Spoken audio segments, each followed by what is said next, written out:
मैं आपकी मुलाकात करवा रहा हूं हमारे नामवर दानिश्वर। उसके अलावा एक किताब, खूबसूरत किताब के मोहब्बत का दौर और दूसरी कहानियां के माशा। आथर। इसके अलावा पाकिस्तान के मायानाज बैंकर, बेहतरीन लिखारी। इनके साथ मैंने जनाब लियाकत रजा जाफरी साहब से मैंने रिक्वेस्ट की कि सर आप वक्त निकाला करें। और लियाकत साहब ने और मैंने मिलकर ये फैसला किया है कि हम अब इसको बकायदा लाइव फेसबुक हुआ करेगा रात 10:30 से 11 बजे तक, 11:15 बजे तक ऑनवर्ड। वो मैं डिटेल आपसे शेयर करता हूँ। फिर इस यही प्रोग्राम हमारा आप हमारे यूट्यूब चैनल पर देख सकते हैं, live with Liaquat and Nasir. तो आज से आप हमारे इस यूट्यूब चैनल को भी दोस्तों में शेयर करेंगे। हम इसी फेसबुक पर उसका आईडी, वो भी आप हमें प्लीज सब्सक्राइब भी कीजिएगा, लाइक भी कीजिएगा, और बेल आइकॉन को दबाना आप बिल्कुल नहीं भूलेंगे। दूसरी चीज जो मैं आपके साथ इस वक्त शेयर करने जा रहा हूं वो ये है कि हम दोनों लियाकत साहब और फकीर आपसे मिलेंगे। पहले सोमवार वाले दिन हमारा प्रोग्राम का जो टाइटल है वो है फोकस ऑन पाकिस्तान। और फोकस ऑन पाकिस्तान में लियाकत साहब से हम इस्तिफादा करेंगे पाकिस्तान की तारीख, पाकिस्तान की सकाफत, पाकिस्तान की सियासत और पाकिस्तान की मैशत और पाकिस्तान के मसाइल और इन मुख्तलिफ अमूर के ऊपर डिस्कशंस हुआ करेंगे। दूसरा, हम वेनेसडे को आएंगे ऑनलाइन। वेनेसडे को हमारा प्रोग्राम बिल्कुल सिर्फ और सिर्फ अदब के लिए मुख्तस होगा। उस प्रोग्राम का हमने जो टाइटल तजवीज़ किया है लियाकत साहब ने और मैंने, वो है लव लिटरेचर। इसमें हम उर्दू, इंग्लिश और बैनुल अक़वामी लिटरेचर पर आपसे गुफ्तगू हुआ करेगी। थर्सडे को चूंकि मेरा और लियाकत का ताल्लक सेंट्रल पंजाब और सराइकी इलाके दोनों से है, तो उस दिन हमारे प्रोग्राम का नाम है डेरा। डेरा झांग में झोंक को कहते हैं, डेरे को कहते हैं। तो झांग की जो और झांगली बोली जिसको कहा जाता है वो बिल्कुल नापैद होती जा रही है। साढ़े अपने बच्चे भी हूँ वो बोली नहीं भुलेंगे। इस वास्ते असी फैसला किया है हाँ जी। कि असी उस बोली ਨੂੰ ਦੁਬਾਰਾ ਰਿਵਾਈਵ ਕਰਨ ਕਾਰਨ ਦੋਵੇਂ ਮੈਂ ਤੇ ਲਿਆਕਤ ਸਾਹਿਬ ਤੁਹਾਡੇ ਨਾਲ ਝੰਗ ਦੇ ਵਿੱਚ ਗੱਪਸ਼ਪ ਵੀ ਕਰਸਾਂ ਤੇ ਗਾਲ ਮੁਹਾੜ ਵੀ ਸਰਹਿ की वही थी रास। और जो हमारा सैटरडे की रात को लाइव प्रोग्राम फेसबुक पर आया करेगा और उसके बाद वो यूट्यूब पर भी होगा। उसका प्रीमियर आप लियाकत साहब की टिकटॉक पर भी देख सकते हैं। तो वो हमारा इंग्लिश में होगा। और उस प्रोग्राम में हमारा टाइटल है around the globe. In this programme we will discuss on the global issues in English language so that we may talk to the overseas Pakistanis as well. तो लियाकत साहब बिस्मिल्लाह करते हैं। तारुफ तो मैंने करवा दिया अपना और प्रोग्राम हाँ, का भी। बहुत तो आज का दिन पाकिस्तान की तारीख में एक बड़ा उदास कर देने वाला दिन है। ये वो दिन है जिस दिन पाकिस्तान से एक अजीम हस्ती को छीन लिया गया था। और उसके बारे में जो पूरी दुनिया जानती है, बल्कि अब तो पाकिस्तान की अदलिया ने भी कह दिया कि उस हस्ती को, उस मजलूम शख्स को वो फेयर ट्रायल नहीं मिला जो उसको मिलना चाहिए था। उसके बारे में मैं बस सिर्फ ये कहूंगा। उसके बाद फिर आप इस पे गुफ्तगू का आगाज करेंगे।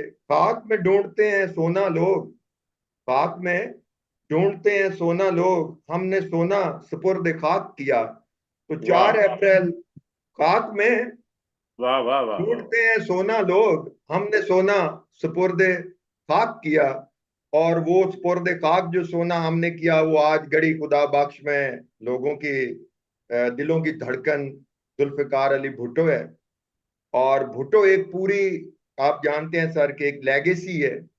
भुट्टो एक पूरा नजरिया है जिसका बाज का लोग ये भी कहते हैं कि भुट्टो तो मर गया, लेकिन शायद वो ये नहीं जानते कि नजरिया मरता नहीं है।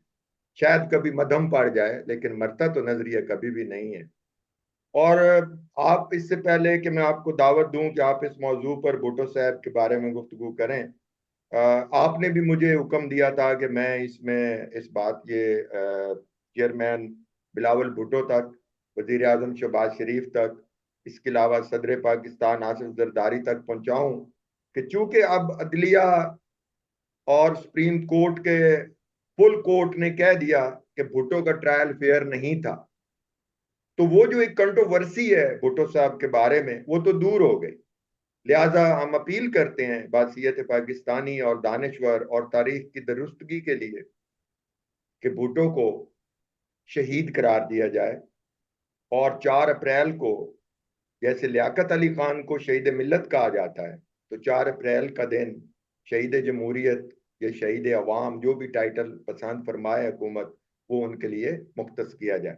ये चंद इब्तदाई बातें थी जी। आप, mike is over to Liaquat साहब। लियाकत साहब, अब आपसे बेहतर भुट्टो के बारे में कौन जानता होगा, तो बिस्मिल्लाह। बहुत शुक्रिया भाई साहब, आपने बड़ा तफसीली तारुफ कराया और इस मौजू की तरफ जो इशारा किया है आपने।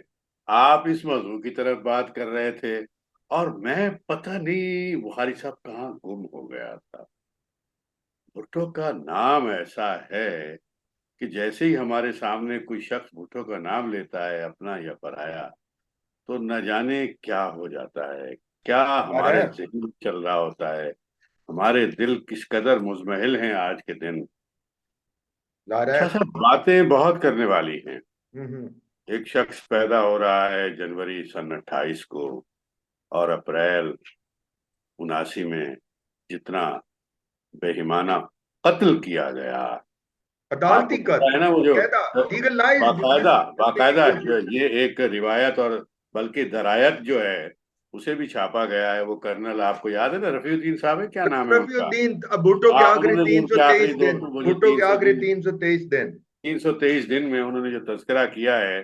फिर एक नामवर सहाफी ने भी अगले दिनों टिकटॉक में और यूट्यूब पर तस्करा किया है कि फांसी से पहले क्या किया जा चुका था शहीद के साथ।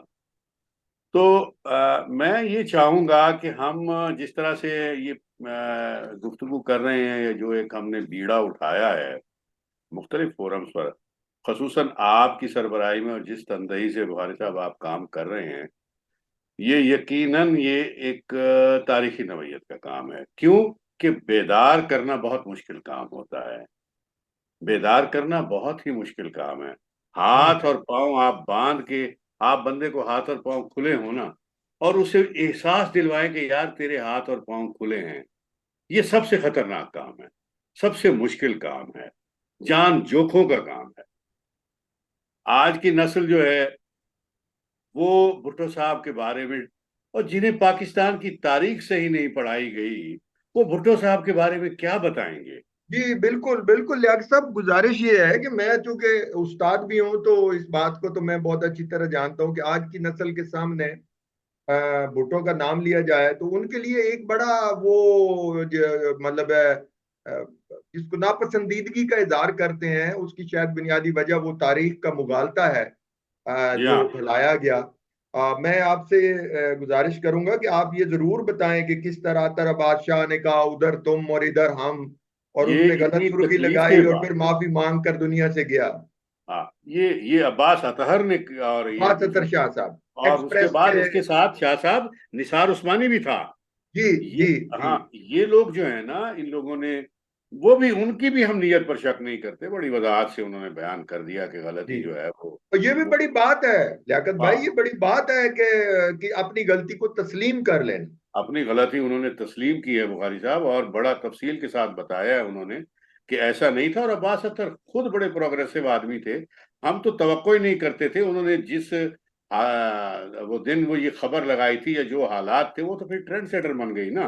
प्रिंट हम्म। मीडिया का दौर था और उसमें जी आती रही। जी जी। और कहने का मकसद ये है, फिर हम, दुश्मनान ने भुट्टो के हाथ में वो बुग्स का एक टूल आ गया और उसको वो इस्तेमाल करते रहे और ये बेतहाशा करते रहे। आज लोग गुफ्तगू में बात करते हैं, क्या भुट्टो साहब के पास पावर थी?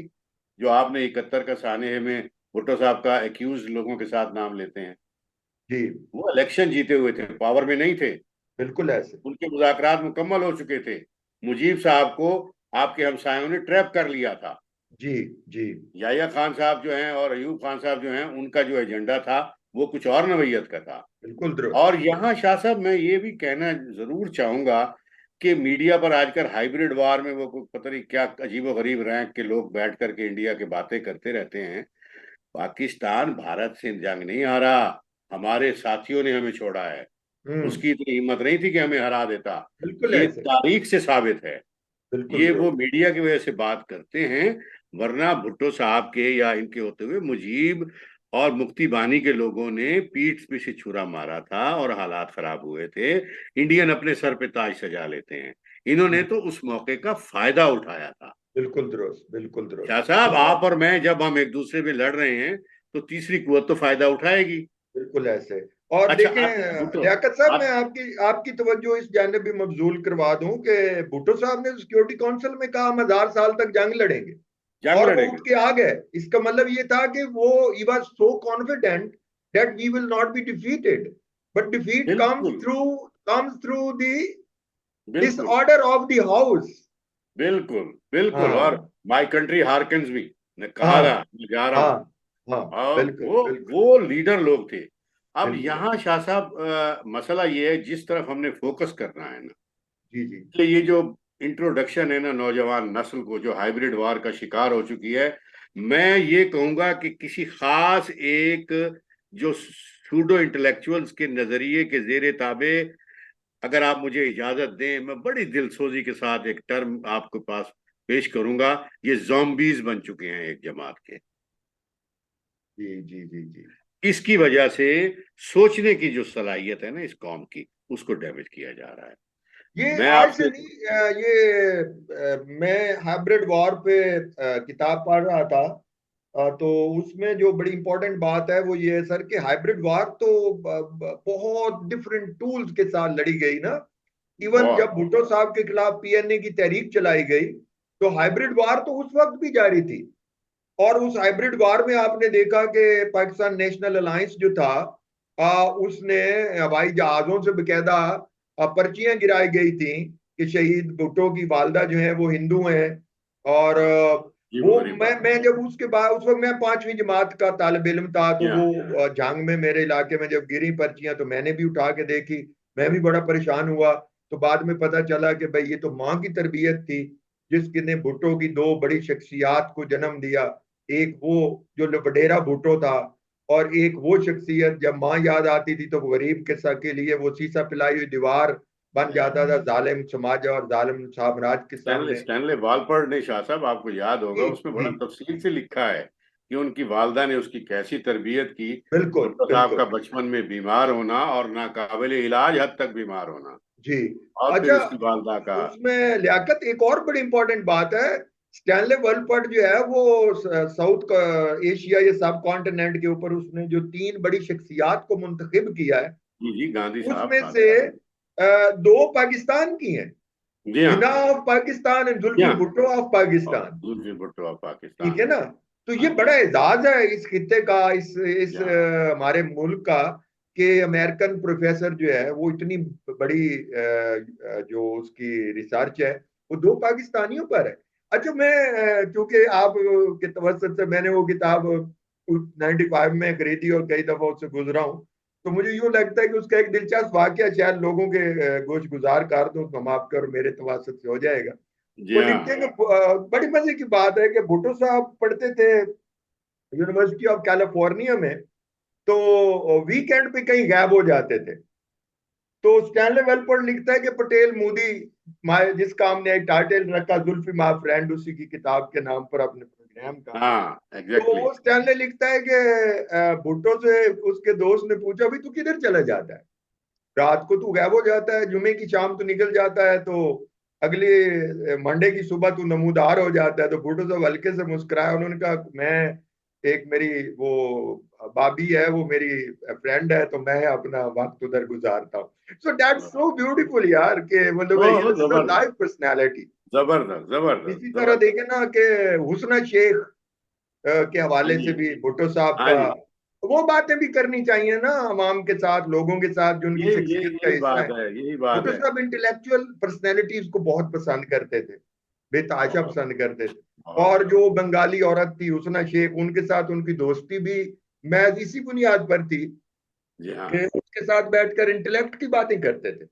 बहुत ज्यादा। और यार बहुत ये मतलब है एक ऐसे लीडर, एक ऐसे शख्स की बात कर रहा हूँ, और जो जवानी में इंतहाई अट्रैक्टिव आदमी था, और स्मार्ट, जब वो लीडर बनकर हैंडसम। उभरता है तो इंतहाई क्रेजमेटिक, इंतहाई मतलब loyal and patriotic to the soil, इतना लॉयल एंड पेट्रियाटिक कि उसकी जो है वो आज भी मेरे दिल में बसता है। वाह। आप मुझे अगर इजाजत देना, जो जी चीज मैं जी जी। कहना चाह रहा हूँ, और व्यूअर्स को और खुसूसन यूथ को, मेरा बहुत बड़ा ये जो है ना, बड़ा दर्द है मुझे इस बात का कि हमारी यूथ को प्रॉपर एजुकेट पॉलिटिकली नहीं किया गया। एक तो डिपोलिटिसाइज हो कमजोर, रहे हैं ना। एक तो कमजोर करिकुलम, ऊपर से सूडो इंटेलेक्चुअल्स और नियो स्कॉलर्स की भरमार है मीडिया पे, आपके जी चैनलों पे, जिनकी जबान का तलफ्फुज तक सही नहीं है, एग्जैक्टली। जिनकी तारीख के बारे में जिनकी इंटरप्रिटेशन चंद पैसों के इवज वो पॉलिटिकल एफिलिएशन बना लेते हैं। ऐसा नहीं करना चाहिए। मैं जुमला जो हदिया कर रहा हूं वो सिर्फ ये है कि 47 वाला पाकिस्तान 71 में साजिश के तहत खत्म कर दिया गया था। जी इसके बाद ये पाकिस्तान भुट्टो ने बनाया है। बिल्कुल ऐसे, बस बिल्कुल है, इस बिल्कुल है एक बात को ध्यान में रखना चाहिए कि सर। हमने 71 के बाद जो टूटा फूटा पाकिस्तान था, ये लोग अब जिंदा हैं। अगर ये फिक्री बदयांती ना करें और अपने शऊर के बंजरपन का मुजाहरा ना करें, तो लोगों को ये बता सकते हैं जो लोग हयात हैं। इससे बड़ी और क्या दलील हो सकती है शाह जी साहब? देखे ना। जमात इस्लामी का कोई लीडर आप ले लें, हम्म। पीटीआई का कोई लीडर आप ले लें, नून लीग का लीडर ले लें, काफ लीड ले लें, हत्ता के हमारे मौलाना फजल रहमान को ले लें आप, ये जितने लोग कौमी सतह की पार्टियां हैं, सब के सब भुट्टो से प्यार करने की गुफ्तगू करेंगे। सर इससे वो बड़ी और क्या कामयाबी होगी मौलाना फिर? फजल रहमान की बात जो से जब मुझे, हयात थे तो ये सारे उनके मुखालिफ थे, मैं यहाँ लेकिन थोड़ी सी कथा कलामी कर रहा हूँ, क्योंकि बच्चों के लिए, नौजवानों को बताना चाहिए कि होता क्या रहा है। जी तो मौलाना कौसर नियाजी अपनी किताब और लाइन कट गई में लिखते हैं कि हाँ। भुट्टो साहब, भुट्टो, अब्दुल हफीज पीरजादा और मौलाना कौसर नियाजी, ये थे पीपल्स पार्टी की टीम पीएनए के मुज़ाकरात में। बहुत जबरदस्त। और Maulana Mufti Mahmood, Nawabzada Nasrullah Khan the legend democrat, जी हाँ, और जी हाँ, हमारे प्रोफेसर खानगढ़ वाले अब्दुल गफूर जिनकी किताब है और फिर मार्शल प्रोफेसर लॉ में आ गफूर। गए, वो पीएनए की थे। तो मौलाना कौसर नियाजी और लाइन कट गया में लिखते हैं कि दौरान निगोशिएशन एक तरफ हम बैठे हैं टेबल के, दूसरी तरफ वो बैठे हैं। तो उनमें से एक साहब थे, नाम लेना अच्छा नहीं लगता, अल्लाह उनको जन्नत नसीब करे, वो जिसने पढ़ना है वो खुद किताब पढ़े ना। तो हम्म। उसमें वो लिखते हैं कि उसने पान को एश ट्रे में थूक दिया। आए आए आए। ये मौलाना से याद आया। हाँ तो हाँ। अच्छा, अब वो उन्होंने थूक दिया, तो जब मीटिंग खत्म हुई, भुट्टो साहब बाहर निकले, तो मौलाना कौसर नियाज़ी लिखते हैं कि मुझे कहते हैं ये वजीर आजम पाकिस्तान बनना चाहता है जिसे इतना भी नहीं पता कि थूकना कहाँ है और महफिल में बैठना कैसे है। हाय हाय। That was the manners he actually portrayed to the people.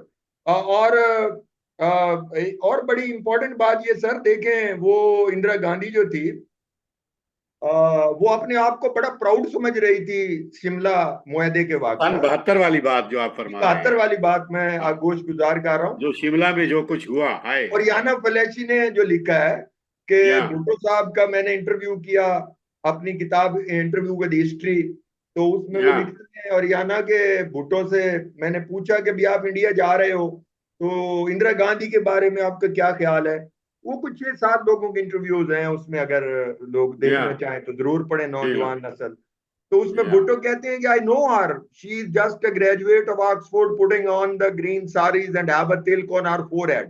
Hi sir hi ये हाय। एक इतने मतलब कॉन्फिडेंट आदमी का बयान है, अगर इसका क्रिटिकल डिस्कोर्स एनालिसिस करें हाँ हाँ। तो वो ऑक्सफोर्ड में पढ़ती थी, वो भी वहां के तालीम याफ्ता थे, और फिर या वो मैसेज भेज रहे हैं इंदिरा गांधी को as a prime minister of Pakistan कि तुम्हारे लिए मैं तुमसे कोई वो नहीं हूं, मरूब हो चुका कि तुमने मेरा बिल्कुल पाकिस्तान पसंद। तोड़ दिया है या तुम मेरे ऊपर हमलावर हो गए, तुम्हें मैं जानता हूं तुम एक मीडियोकर औरत हो। तो बिल्कुल। That is the confidence that now we are lacks उसका अमंग आवर असर, करंट आपको लीडरशिप। याद होगा, आपको याद होगा इसका बड़ा असर लिया इंदिरा ने। और जिस तरह से डिले होते गए मुज़ाकरात और लेट जी होते गए, आपको याद होगा कि उसमें लिखा हुआ है कि जब वो वॉक कर रहे थे ना गार्डन में, शिमला वाले जी रेस्ट हाउस के, उस गार्डन में भुट्टो भुट्टो साहब ने कहा था इंदिरा को कि याद रखो, we are making a history और हाँ डोंट मिस दिस चांस।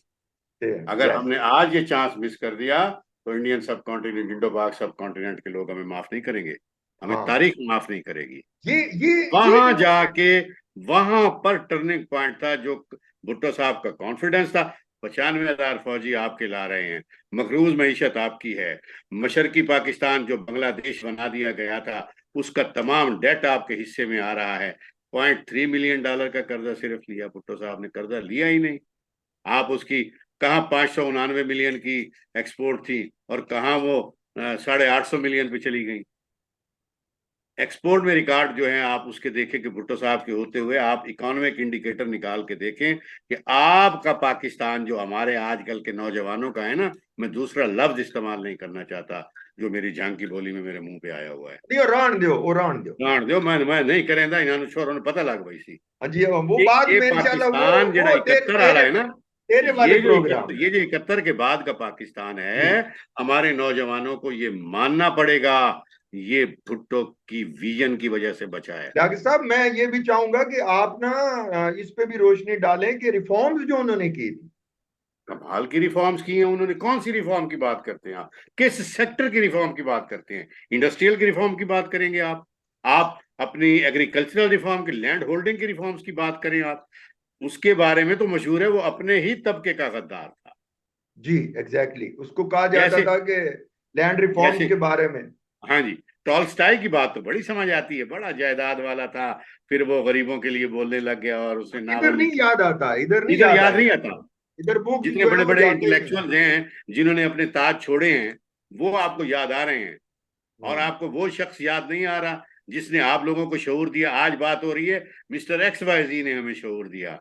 अरे भैया, उस शऊर आपसे, आपके पास था क्या या आपके पास अब है क्या? हिस्ट्री अच्छा। पढ़ेंगे। हमने प्यार से अपने लोगों को ये कहना है कि खुदारा हिस्ट्री पढ़े, और लिहाजा साहब खुदारा देखो, सच्ची ये तारीख को पढ़ो। और ये भी बड़ी दिलचस्प बात है कि कई किताबों का मुसन्निफ। जी, कई और किताबों का। इफ आई एम हाँ, एसेसिनेटेड, मैं चाहता हूँ आप ये गिनवा दें। ट्रेजेडी। हाँ हाँ, जी, मिथ ऑफ इंडिपेंडेंस से स्टार्ट करें ना और आखिर क्या तक ले बात। आए, सारी बताएं सर, नौजवान नस्ल को बताएं, उनका किताबों का थोड़ा ब्रीफली बताएं हमें। सर जी, जो जितनी इसकी किताबें, मैं जनरल, अब टाइम बहुत थोड़ा रह रहा है, मैं सिर्फ जनरल आपको ये बताऊंगा कि भुट्टो साहब की जो प्रेडिक्शन हैं, जी भुट्टो साहब ने जो पॉलिटिकल सिस्टम पर गुफ्तगू की है, और सबसे बड़ा क्रिटिक क्या कहेगा, ये तो सिविल मार्शल एडमिनिस्ट्रेटर थे। इनको शर्म नहीं आती कि फौज का मोराल किसने बुलंद किया था? जी बिल्कुल। हमारी फौज का हाल क्या था? 1 लाख POWs को वापस लाना, वो मजाक नहीं है। ये डिसऑनेस्टी नॉर्वे ने की है, वरना पीस लॉरिएट था। बिल्कुल ऐसे वो तो आपके उन्होंने यूरोप ने करनी की है। थी। वो तो उसकी एक रीजन भी समझ आती है ना जी, उसकी लॉजिक भी समझ आती है, because he started the nuclear programme of Pakistan. और तो आपको आपको कॉन्स्टिट्यूशन दिया। हाँ, आप ये कॉन्स्टिट्यूशन मैं देखें ना। यही गुजारिश कर रहा था कि देखें, कॉन्स्टिट्यूशन बेआइन है, जमीन बेआइन को जमीन आइन बनाया, आइन हाँ, दिया। अर्ज आइन और बनाया। और मैं अब मुझे कोई कहने में बात नहीं टाइम है, की मैं लिमिट आप बिल्कुल ना जज्बाती बात कंसीडर नहीं कर करें, रहा। टाइम भी हैव लॉट ऑफ टाइम, तो जो बातें हैं वो लोगों तक पहुंचनी चाहिए, आप मैं थोड़ा आपसे ये कहना, हाँ हाँ, बिल्कुल बजाय इरशाद फरमाया। मैं ये गुजारिश करना चाहूंगा कि अम्बेडकर साहब ने भारत का आइन बनाया, उनको तो शुरू में मिल गया था आइन। उसके जो भी कॉन्टोर्स हैं और जो ह्यूमन राइट्स के ऊपर जो बात की गई है, या जितना कुछ उसमें कंटेंट है, आपने 73 के आइन को जरा इम्पार्शियल होके और सीने पे हाथ रख के पढ़ें कि, कि पाकिस्तान के लिए फेडरेशन की जमानत, ह्यूमन राइट्स की जमानत और प्रॉस्पेरिटी की और एक सॉलिड पॉलिटिकल सिस्टम की, इससे बड़ी कोई गारंटी है? जो जो 73 का आइन दे के मर गया बेचारा, आप मर नहीं देखें कि उसकी मर नहीं गया इस्लामी सर, मर नहीं गया, है? जिंदा जिंदा है। यही लोगों को समझ नहीं आती। अच्छा, वैसे तो शहीद दीवार के नीचे भी आके मर जाए ना, वो शहीद है। वो तो हम का वो तो मान लेंगे अगर हम। ठीक अगर है ना, हम किसी ये को कुछ भी देखें लग कि जाए, हम अपने रेफरेंस से, हमारा ईमान है, हम उसे शहीद कह देंगे। आप अगर कॉन्स्टिट्यूशन की बात कर रहे हैं तो आप देखें ना कि इस वक्त की भी वो तमाम लोग जो बुग्ज भुट्टो में मुब्तला हैं उनके लिए भी वही कॉन्स्टिट्यूशन इंपॉर्टेंट है। अब वो कह और रहे हैं। और उसी कॉन्स्टिट्यूशन के तहत जाकर अपने लिए ह्यूमन राइट्स भी मांगते हैं, अपने लिए इंसाफ भी मांगते हैं, अपने लिए मईशत की तरक्की भी मांगते हैं। लेकिन गरीब की बात करें तो फिर भुट्टो सिर्फ गरीब और मेहनत कश का है। हाँ जी, कोई शक नहीं है इसमें। आपकी पॉलिटिकल, आपको देखें, यूनियन, लेबर यूनियंस को देखें, ठीक है। बिल्कुल। आप कौमियाने के अमल को बहुत दुनिया क्रिटिसाइज करती है। आज हम भी रॉ में बह जाते हैं कि भुट्टो ने उस वक्त क्यों ये किया था। सर, जो उस वक्त आपकी इकोनॉमी थी, आप उसके फिगर्स को सामने रखें, जिसे ये हिंदू लोग आंकड़े कहते हैं, उसको अपने सामने आंकड़े। रखें। ठीक है ना, आप वो फिगर्स को पढ़ें जो आपके फाइनेंशियल इंडिकेटर्स थे। अगर उस वक्त ये नेशनलाइजेशन न की जाती तो आपकी इकोनॉमी जो है ना, उसके कंटोर कुछ और होते। जी जी। पाकिस्तान की जो अच्छा, पोजीशन जा मैं रही थी ना। लियाकत साहब, ये भी बड़ी इंपॉर्टेंट बात है कि भुट्टो साहब ने ये हमारा जो टाइटल इस प्रोग्राम का है, मैंने थंबनेल जो बनाया उस पे उन्होंने यही कह रहे हैं कि मेरा कसूर ये है कि मैं महल से निकाल कर सियासत को मोहल्ले में ले आया। यही मसला वन था। मैन अडल्ट फ्रेंचाइज जो है, one man one vote, sir, वो तो पाकिस्तान में पहली दफा भुट्टो लेके आया। आप बीडी मतलब का कल्चर आप हाँ, देखिए, बीडी के देखिए कल्चर आप का आज कहर का तोड़ना। जगीरदार जो है, आज की सियासत का जो फ्यूडल है, आज की सियासत में जो सरमायादार है, इस वक्त पाकिस्तानी जमहूरियत वो जमहूरियत तो नहीं है ना जो भुट्टो और बीबी शहीद के जमाने में थी। इस वक्त तो आपकी सियासत हाईजैक हो गई ना मर्केंटाइल और इलीट के दरमियान, और बिल्कुल सही उनकी फरमाया। तवैब और बांदी बनकर रह गई है। बिल्कुल तो सही लेकिन फरमाया। भुट्टो की सियासत में तो मतलब है यूं कफ को ऊपर करना और अवाम इस में घुस जा, में घुस अवाम मिल के जा। सामने आना। सर आई रिमेम्बर के 77 में मार्च में वो जंग आए थे, मेरे वालिद साहब मुझे ले गए, कंधों में बिठाया और खड़ा किया, तो आपका कलर का सूट उन्होंने पहन रखा था, ग्रे। और आके ना उन्होंने अपने पेट से कपड़ा उठा के स्टेज छोड़ के कहा कि ये जुल्फी का पेट है, इसमें रोटियां हैं, इसमें सूखी रोटियां हैं, इसमें हलवा नहीं है। मतलब दैट वाज हाँ, so, he knows the psychology of the masses. अवाम की नफ्सियात को उसको जानते पता थे। था कि जंग की जो सरजमीन है ये ऑर्थोडॉक्स है, कंजर्वेटिव है, लेकिन उसके हम्म। बावजूद बहादुरी से आगे इस बात को कहे कि उसने नरेटिव ही वो दे दिया जिसने पूरे के पूरे जंग को बदल दिया। और मजदूर 70 को बताया, मजदूर मजदूर को। को हाँ बताया जी। कि भाई, तुम्हारी इतने दिन, इतने इतने घंटे तुमने काम हाँ, करना है, तुम और इसके कारपोरेट पैसे गुलाम तुम्हें नहीं हो, लेने हैं। कारपोरेट किसान को गुलाम नहीं बताया। हो।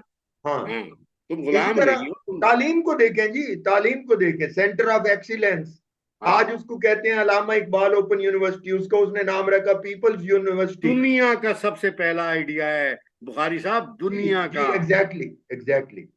ये जो पीपल पीपल्स ओपन यूनिवर्सिटी, और फिर उसका नाम कर दिया गया अलामा इकबाल ओपन यूनिवर्सिटी। इसी जी हाँ, तरह बहाउद्दीन जकरिया यूनिवर्सिटी की तश्कील की 74 गई। में। जी हाँ, हाँ। उस वक्त ये यूनिवर्सिटी ऑफ मुल्तान कहलाती थी, क्या खूबसूरत नाम था, यूनिवर्सिटी ऑफ मुल्तान। लेकिन वो मुल्तान, वो गवर्नर अ, साहब के, वो हमारे, हमारी अकीदत है उनके लिए। हाँ लेकिन ये उनके नाम रखना ताबेदार है। अजीब था। हाँ, नाम लेकिन अजीब। बट इट वाज सो, चलो कोई नहीं, आज से कई सौ साल पहले हजरत बहाउद्दीन जकरिया यूनिवर्सिटी, हाँ, उनका बहाउद्दीन कंट्रीब्यूशन मुल्तानी है। की मोनेस्ट्री होती थी, चले वो तो लेकिन एक जो लेवल। एक इंटरनेशनल इमेज है ना, वो हाँ आपका धड़ाम से गिर जाता है। हाँ। लेकिन एक और बड़ी इंपॉर्टेंट बात है कि भुट्टो ने कल्चर पे बहुत बहुत तवज्जो दी। कल्चर को उन्होंने बहुत ज्यादा। सर, कल्चरल विंग एस्टेब्लिश किस पार्टी ने किया है पाकिस्तान में? लेकिन सबसे यार पहला। आज तो मुर्दा है पीपीपी का कल्चरल विंग। मैंने तो वजह उसकी है, पिक्चर भी इस देखी। बात पे आते हैं हमारे नौजवान बुखारी साहब, इसी बात पर हमसे उलझते हैं कि ये फलां साहब, इन फलां साहब को हम वोट दें। तो मेरा एक ही जवाब होता है, बेटा, कि इनको चलो वोट ना दो, और जिंदा लाशों को तो वोट ना दो कम से कम। हाँ, ये कम अज लूले कम लंगड़े उन्हें तो कुछ ना ना कुछ, दो। ये लूले लंगड़े। मैं आपको एक बात बताता हूँ, मैंने जनूबी पंजाब में एज एन एग्जेक्टिव बहुत जगह सुपरवाइज किया है बैंकिंग में।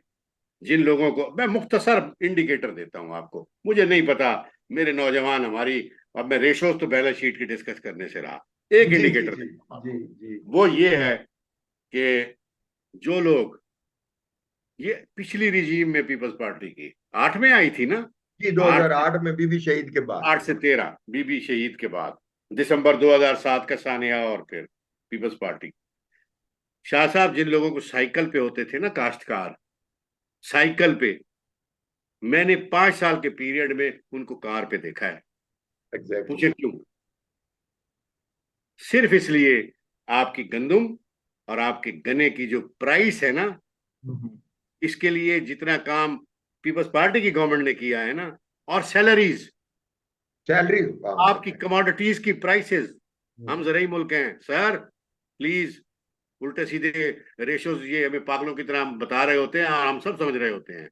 जो मेन इंडिकेटर है वो आपको भूल गया है। आए मैं आपको उन लोगों को दिखाऊं जिनको मैंने साइकिलों मोटरसाइकिलों पे देखा है, अपनी आंखों के सामने मैंने गाड़ियों पे देखा है उनको। बिल्कुल वो ऐसे। कहते हैं जी अल्लाह भला करे इन लोगों का, पीपल्स पार्टी वालों का, और जनाब तो ये चार काश्तकार लोग थे, लियाकत इन्होंने साहब, कीमतें ऐसी की हैं। विजन देखें, विजन देखें कि इस वक्त पाकिस्तान का जो पेट्रोल इंपोर्ट है वो जी हाँ, 90% पेट्रोल इंपोर्ट होता है।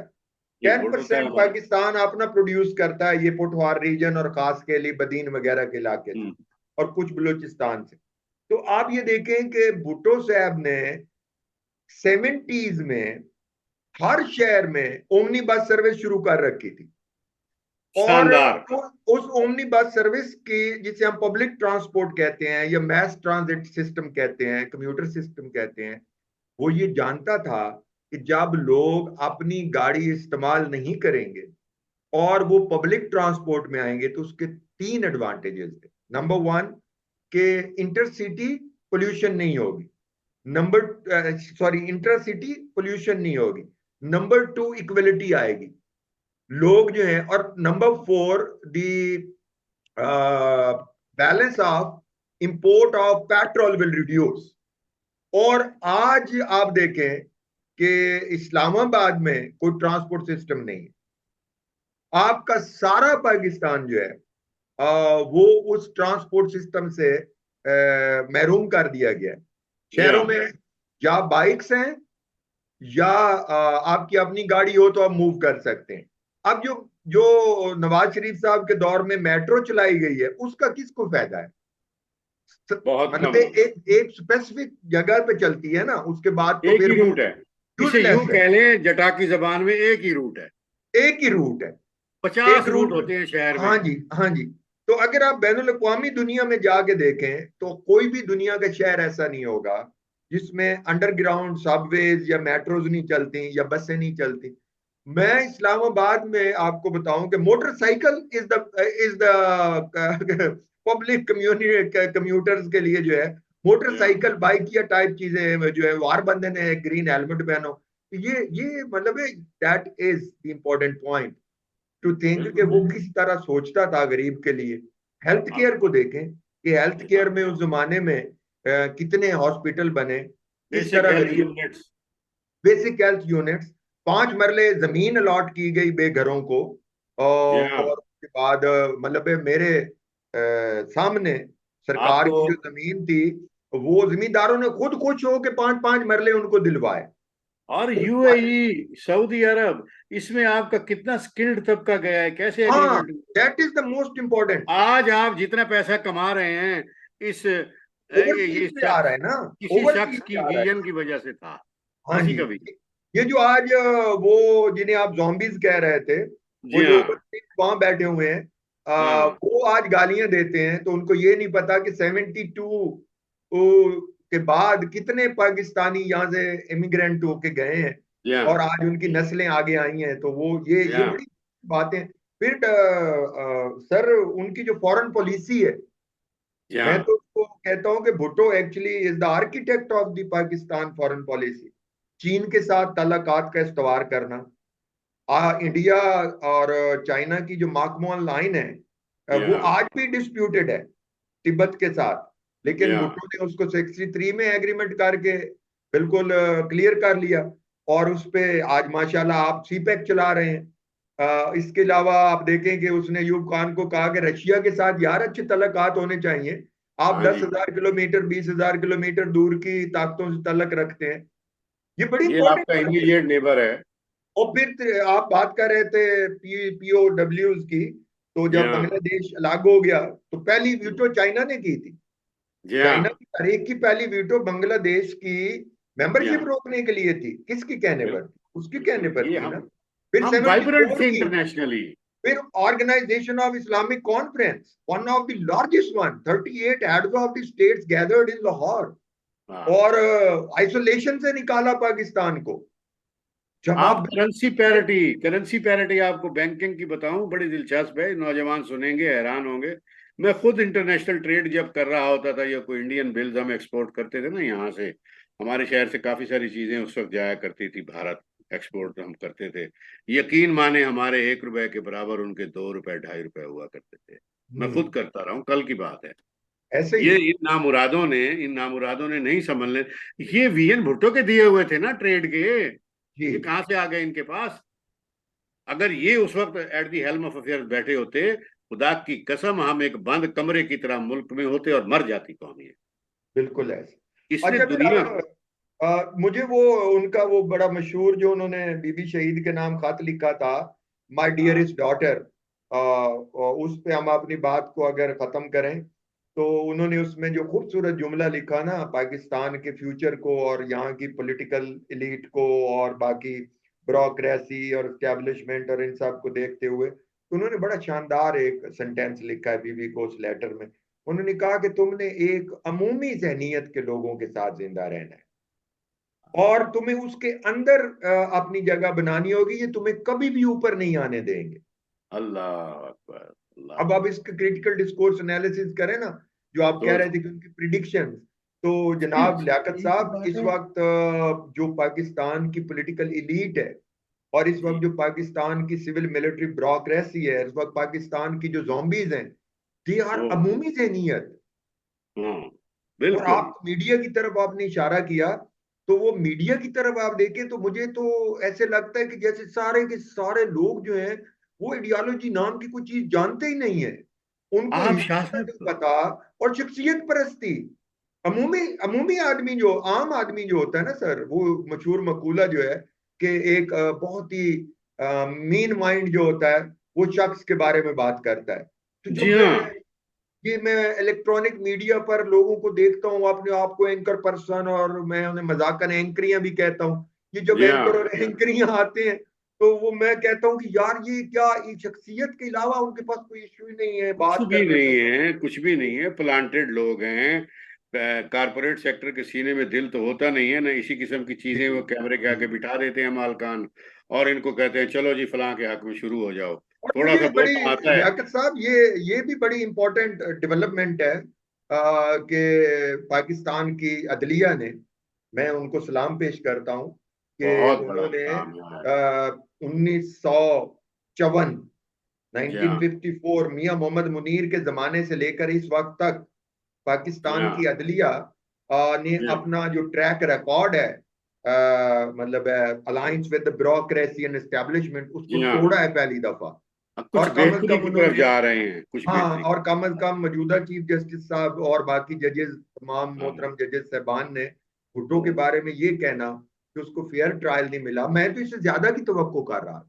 मैं ये जी समझता हाँ। था कि मेरा उम्मीद और हाँ, तमाम हमको ये थी जिम्मेदारों की तरफ जाने की कि है। वो कहेंगे कि भाई ये लेकिन ये कह देना भी बिलवास्ता तौर पर बहुत बड़ी बात है। बहुत बड़ी बात है। बहुत और बड़ी बात तारीख है। में मुझे वो गलीलियो का मुकदमा याद आ जाता है ना, जब हाय वो हाय हाय। पोप ने बनाई जमीन 1900, का घूमना, गोल हाँ जी, जमीन। उसको कहा गया कि भाई तुमने ये जो कुछ किया है सेंट्रिक, माफी मांग लो।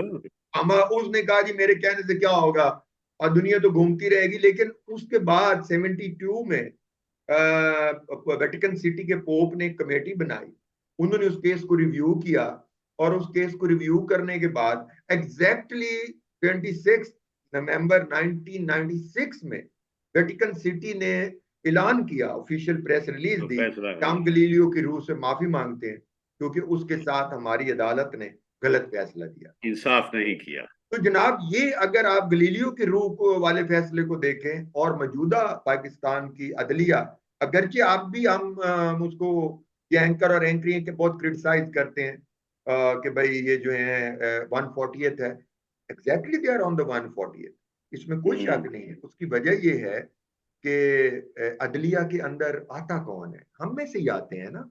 ये अगर जाहिर है आप हमारे उनको, अपने भाई जाते हैं। उनकी करीम ऊपर आती है ना, तो अगर उन्होंने ये मान लिया है कि भुट्टो को फेयर ट्रायल नहीं दिया गया, तो मेरा ख्याल है कि आई सल्यूट देम।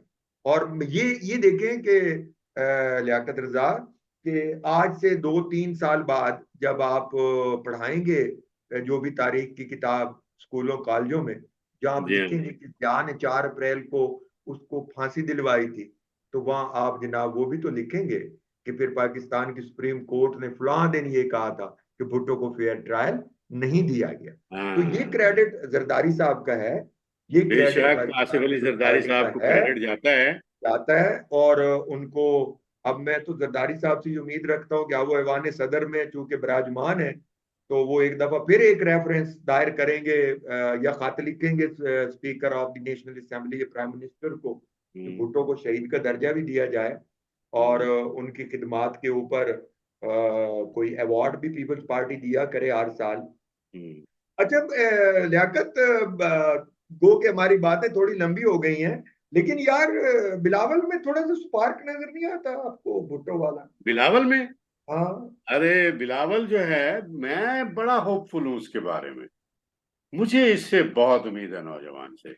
भाई मैं आपको मोटी मोटी बात बताता हूँ जो मेरे व्यूअर्स तक पहुंच जाए, और आप उसको इंडोर्स करें। मैं ये चाहता हूँ, या मेरी तस्हीह करें। नहीं, आप एंडोर्स तो मुझे मैं बताएं। सुनने के बाद ही कर आप सकता हूँ आप ना, आप प्री आप कंडीशन आप तो नहीं होती ना, हाँ, मैं प्री इस कंडीशन इंटेंशन नहीं से होना बात कर चाहिए ना। मैं इस इंटेंशन से बात करने लगा हूँ आपसे। जी जी आप जी। मुझे ये बताइए, किसी भी बड़ी पार्टियां, 4-5 जो भी आप नाम लेते हैं, उनकी सेकंड लाइन बताएं मुझे। हम्म। कोई ऐसी vibrant second line national level की है? अल्ताफ भाई नहीं, चले गए, उनकी जो जमात बनी है उसका क्या होगा? वो उनका अभी वो तो खैर ठीक हो गया। मतलब एक आप मौलाना फजल रहमान के बाद जेयूआई में कौन है नेशनल लेवल पे? ये वाहिद मौलवी हैं जो नेशनल लेवल पे आए हैं, वरना अमूमन नहीं होते। नहीं, चलें, अमूमन तो एएनपी की टोटल। बात कर लेते हैं। इलाका इलाके में अपने बहुत कमाल है, वो नौजवान जो हैं वो नहीं उस तरह से कर पा रहे। एएनपी की सेकंड लाइन उस तरह से नहीं है मर्ज नहीं होके है, इतनी सामने, वाइब्रेंट और इतनी इंटेलेक्चुअल लेवल पे नहीं है। उस लेवल पर नहीं है। हाँ, सबसे बड़ी जमात नून लीग है। उसके हालात ये हैं कि जरा सा मियाँ साहब इधर उधर होते हैं, वैक्यूम पैदा होता है, तो फौरन जनाब अली पीएमएल एस बनने वाली बात हो जाती है, पीएमएल एम बनने वाली। हमजा और तीन मोहतरमा लीग और मरियम ये और वो मरियम वाली नवाज, कहानी यानी स्टार्ट कर दी उनमें जाती। सेकंड लाइन का कहीं भी कोई, दोनों एक ही उम्र के लीडर हैं, सत्रों में फिर रहे हैं सारे ही। ठीक है। और मियाँ साहब की एज ये है, पीएमएल क्यू ने अपना कुलखानी मेरे ख्याल है कर लिया, अब 40वें की तरफ जा रहे हैं। क्यू का तो ये हाल है। ठीक हो अच्छा गया। अच्छा। अब नेशनल लेवल पर जितनी जो वाहिद पीपल्स पार्टी है, जिसका आप देख लें कि आसिफ अली जरदारी की एज कितनी हो चुकी है, और नेशनल लेवल पर कितना बेहतरीन होमवर्क करके Bilawal as a national leader emerge हो रहा है, अच्छा, उसने ना मुझे और बड़ा अच्छा लगा कि इंटरनेशनली कितना एक्सेप्टेंस मिल रही है उसे। लियाकत साहब, एक और बड़ी इंपॉर्टेंट बात है कि आप 2013 में चेयरमैन बिलावल जो हैं उन्होंने अपनी इलेक्शन कैंपेन शुरू की थी, पहला इलेक्शन था उसका। जी तो जी। उस कैंपेन में भी बिलावल भुट्टो ने मैनिफेस्टो पे इलेक्शन लड़ा। जी सॉरी, हाँ। 2018, 2018, आई एम हाँ सॉरी, बिल्कुल। 2018 में भी पूरा मैनिफेस्टो पे इलेक्शन लड़ा। कोई इधर बिल्कुल उधर की बात नहीं की, किसी को गाली नहीं दी, किसी के खिलाफ कुछ कोई नहीं। घटिया जुबान इस्तेमाल की। गिलगित का इलेक्शन हुआ, चेयरमैन ने सारे के सारा इलेक्शन जो है वो उस पे लड़ा अपने मैनिफेस्टो पे। मौजूदा हाँ इलेक्शन में सबसे पहले मैनिफेस्टो उन्होंने पेश किया, जी और हाँ। मुआशी अवामी मुआहदा, और आज भी वो बात कर रहे थे कि अब हमारे जो चार्टर ऑफ डेमोक्रेसी है उसमें सबसे इम्पोर्टेंट नुक्ता रह गया है जुडिशियल रिफॉर्म। तो जी मैं हाँ बिल्कुल। आपके तवसत से चेयरमैन साहब की खिदमत में यही अर्ज करूंगा कि ये तजवीज़ पेश करूंगा कि हम सब जो हैं वो चाहते हैं कि अदालतें इंसाफ डिस्पेंस करें, और अदालतों में जो सियासी मुकदमात भेजे जाते हैं और उनका वक्त जाया किया जाता है, आजकल तो सारा दिन यही हो रहा होता है कि नहीं नासिर हो रहा। हुसैन ने मुझे, इमरान एक खान जमात की है, फांसी आप हो वो गई सब, है, वो इमरान एक खान को जमात है क्या फांसी था, आ गई है तो एक रेड पिटीशन, फलां का हंसी निकल गई है तो एक रेड पिटीशन। बुखारी तो साहब ने मुझे जनाब, घूर के देखा है, रेड पिटीशन। हाँ जी, तो जनाब उसके लिए कोई अलहदा कॉन्स्टिट्यूशन कमीशन बनाया जाए या इन उसका कोई लोगों को और कोई काम कॉन्स्टिट्यूशनल नहीं है। कोर्ट हो। पीपल्स पार्टी ने 2018 की तरमीम में ये कहा था, लेकिन ये नहीं हुआ था। अब चूंकि दोनों जमातें इकट्ठी हैं, उनकी हुकूमत है, तो कम अज कम भुट्टो साहब के विजन को लेके ये तो करें ना कि ये अदालतों के अंदर से निकालें सियासत को, अदालतों को ना करें इस तरह बेदरेग इस्तेमाल के अवाम का एतमाद ही उनसे खत्म हो जाए। पेंडिंग केसेस की भरमार हो जाती है, छप्पन अवाम के लिए हजार इदारे बनिए, यार 56,000 पेंडिंग केस सुप्रीम कोर्ट में पड़ा हुआ, और इन लोगों को और ख्याल नहीं आला है, अदलिया में। तो इन इनके लोगों को ख्याल नहीं है, उल्टी सीधी बातों की तो इंटरप्रिटेशन के चेयरमैन पीछे। साहब से यही गुजारिश होगी कि एक तो वो प्रोग्राम के आखिर पर हम उनसे यही गुजारिश करेंगे कि वो भुट्टो के लिए ये काम भी करें। ये और सबसे अहम है आज का, मैं समझता हूँ शाहजी, हमारा जो आज की डिस्कशन है उसका क्रक्स यही है कि प्रैक्टिकली जो है गवर्नमेंट को, हमारी स्टेट को भी और गवर्नमेंट को भी, भुट्टो को नेशनल शहीद का दर्जा जरूर दिया नेशनल जाए। हीरोज में शामिल किया जाना चाहिए। भाई हमारा मोहतरमा, पाकिस्तान जो हमें मिला है वो नहीं 72 सिर्फ एक भुट्टो को नहीं जी, मोहतरमा बेनजीर भुट्टो शहीद भी वतन मोहतरमा के तो लिए हैं, उनको तो दुश्मन भी कह रहे हैं ना, कह रहे हैं कि वो भुट्टो साहब शायद को भी नहीं दुश्मन कह जाए। रहे हैं, को हम नहीं कह रहे ना, हम उनके को खुदा ना खास्ता, हमें तो लोकल पीपल्स पार्टी के लीडरों को सलाम पेश करने में, न्याज अर्ज करने में जाना हो तो मौका नहीं मिलता। हम तो उनको किसी उसमें, हमारी एफिलिएशन नजरिए के साथ है, बिल्कुल हम है। किसी को नहीं जानते, ना हमें जरूरत है। और हम मैं चेयरमैन साहब को बड़ा यही रिक्वेस्ट पुरुमीद हूँ, करेंगे। मैं लियाकत बड़ा पुरुमीद हूँ कि जिस तरह पीपल्स पार्टी ने बलूचिस्तान में कोलिशन गवर्नमेंट बनाई है, तो इंशाल्लाह जरदारी साहब और बिलावल के मेहनत से वहाँ पीस आएगा। वहाँ पे बलोच जो पहाड़ पे बैठे हुए नौजवान हैं, जो इंशाल्लाह, मयूस हैं, वो वो हमारे नीचे अपने उतरेंगे। नौजवान हैं, वो हमारे नीचे अपने हैं। उतरेंगे, वो हमारे बेटे हैं, वो हमारे भाई हैं, और वो आके पाकिस्तान की फौज का हिस्सा वो अपने बनेंगे, सूबे वो को संभालें, पाकिस्तान की अपना मैशत निजाम में चलाएं, कंट्रीब्यूट यूनिवर्सिटी को करेंगे। मजबूत करें।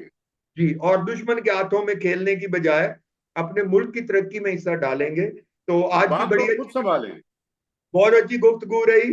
उम्मीद और है दूसरी दोस्तों अहम बात याद आपने रखें लियाकत कि रजा पंजाब साहब, के लिए भी कुछ करें, हाँ जी, पंजाब के लिए भी। पंजाब के अंदर पीपल्स पार्टी को रिवाइव करने के लिए, और नहीं मैं जाते जाते एक और भी बात कर दूं, चूंकि आप और मैं अब बुजुर्गी की तरफ माइल हो गए हैं, तो हाँ, हम इतने, अगरचे मैं समझता हूँ कि मैं अभी तो मैं जवान हूँ, हम तो अ, बॉयज हैं, ओल्ड और बॉयज हैं। आप भी अभी जवान हैं, लेकिन मैं ये समझता हूँ कि मेरी नस्ल के लोगों ने नौजवान नस्ल को अच्छा पाकिस्तान नहीं दिया, इस वजह से वो एक 70 साल जवान के हाथों यरगमाल हुए और जोम्बीज में बदले। तो अगर हम चाहते हैं कि चेयरमैन बिलावल भुट्टो भुट्टो की लेगेसी को लेकर आगे चलें और पाकिस्तान को फिर 1971 के बाद रिबिल्ड करने की तरह आप ले जाएं और रिबिल्ड करें पाकिस्तान को, तो उसके लिए भुट्टो की पार्टी में से उनको निकालना होगा जो पार्टी के अंदर हैं, और बेशक, उनको लाना होगा जिनके अंदर पीपल्स पार्टी है। जिनके अंदर पीपल्स पार्टी है, जिनकी और रगों में बह रही दूसरी है। अहम बात भी मैं लियाकत रजा आपके तवज्जुह से गोश गुजार कर दूं कि यार अब हम बूढ़े हो गए हैं, हमें स्टेज खाली कर देना चाहिए। बिल्कुल सही बात है, बिल्कुल सही जो बात बुजुर्ग सियासतदान है हमारी पार्टी में, जिनको है, बस करें। जिनके डब्बों में से डब्बे मतलब है वो वोटा ले, जी हाँ, जी जिनके हाँ, वोटों वाले डब्बों में से 2000 वोट भी यार नहीं निकलता, जी हाँ। तो वो छोड़ दें ना, स्टेज से हट जाए, नौजवानों को आगे आने दें ना। अब देखिए, बिल्कुल। मैं मुल्तान की मिसाल आपके सामने रखता हूं कि मुल्तान में 3 MNA गिलानी के बेटे बने, जी हाँ, दो दो MNA एक MP है। एक यंग एमपीए बना है। यंग थे ना, डिफीट दे दी ना सामने वाले को। और मैं कहता हूँ बड़ी टफ सीट है ये भरे पड़े हैं जनाब, यहाँ और मजहबी अगर यही पंडित अगर और अगर इसी तरह अगर वो, इसी तरह इंट्रा पार्टी इलेक्शन भी पीपल्स पार्टी में रेगुलरली हो, और उसमें भी वो वर्कर ऊपर आए, तो भुट्टो की वो लेगेसी, भुट्टो का वो ख्वाब, भुट्टो की वो जो एक रोमांस है आपके मेरे साथ और आवाम के साथ, वो रिवाइव बिल्कुल सही। होगा। और पूरी वो भाई, रिवाइव एक सूरत में होगा, जब चेयरमैन बिलावल के साथ चेयरमैन बिलावल की उम्र का बच्चा नौजवान खड़ा होगा। उसके और साथ कम्युनिकेट करेगा, बात समझ आएगी। वो आज का नौजवान जो है वो ग्लोबल सिटीजन है सर। वो चाहता बिल्कुल है कि सही। मैं ग्लोबल सिटीजन के तौर पर पाकिस्तान में रोल प्ले करूं। वो जेन बिल्कुल सही। जीज हैं। वो बिल्कुल सही। वो अब एतजाज एहसन ने बड़ी खूबसूरत बात की थी बिलावल भुट्टो साहब के एक जलसे में, कि जब मुझे व्हाट्सएप चलानी नहीं आती तो मैं क्यों आगे आता हूं। बात तो यही है ना कि आज के तकाजे जो पूरे करने हैं, हाँ, तो उनके साथ कंपैटिबल जनरेशन को आगे लाएं। गिरद को आज की गुलामी से जनरेशन। आजाद कर, पीरों को हाँ, नौजवानों को पीरों का का उस्ताद कर। उस्ताद कर, बिल्कुल। चलें जी, आज खुदाया की आपने हमारी चीज बड़ी आपने हुई है। गुफ्तगू सुनी, उम्मीद है आपको पसंद आई होगी। और मैं आखिर में आपसे फिर यही गुजारिश करूंगा कि मेरी फेसबुक पर कम से कम 6,000 आप लोग मुझे फॉलो करते हैं, मेरे दोस्त हैं। तो आपने मेरे और लियाकत रजा के इन प्रोग्राम्स को, जिनकी तफसील मैंने आपके सामने रखी है, उसे मुस्तकिल देखते रहिएगा, हमें फीडबैक देते रहिएगा, अपलोड भी कर देंगे उसमें आप यूट्यूब पे। ताकि मैं और लियाकत उसको बेहतर कर सकें।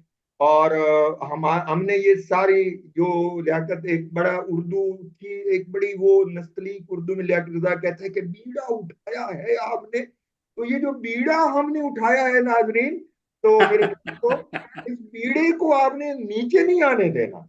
इंशाल्लाह। चैनल इंशाल्लाह। को भी लाइव विद लियाकत नासिर को सब्सक्राइब भी करना है। मोहब्बत है। और आखिर में मैं लियाकत साहब से गुजारिश करूंगा, बहुत अच्छा तहतुल लफ्ज है, ये भी मैं आपको बताऊं, लियाकत कमाल तहतुल लफ्ज में उर्दू नज्म और गजल पढ़ते हैं। तो लियाकत अगर एक कोई छोटी सी थोड़ा नज्म सा सुना देता हूँ, छोटा छोटी सा सी। हमने भुट्टो के हवाले से और पाकिस्तान वो के तो हवाले से। वो भुट्टो साहब के हवाले से तो है, मैं आज आपको हस्बे हाल एक नज्म सुना जी देता जी, हूँ बिस्मिल्लाह फैज बिस्मिल्लाह साहब की।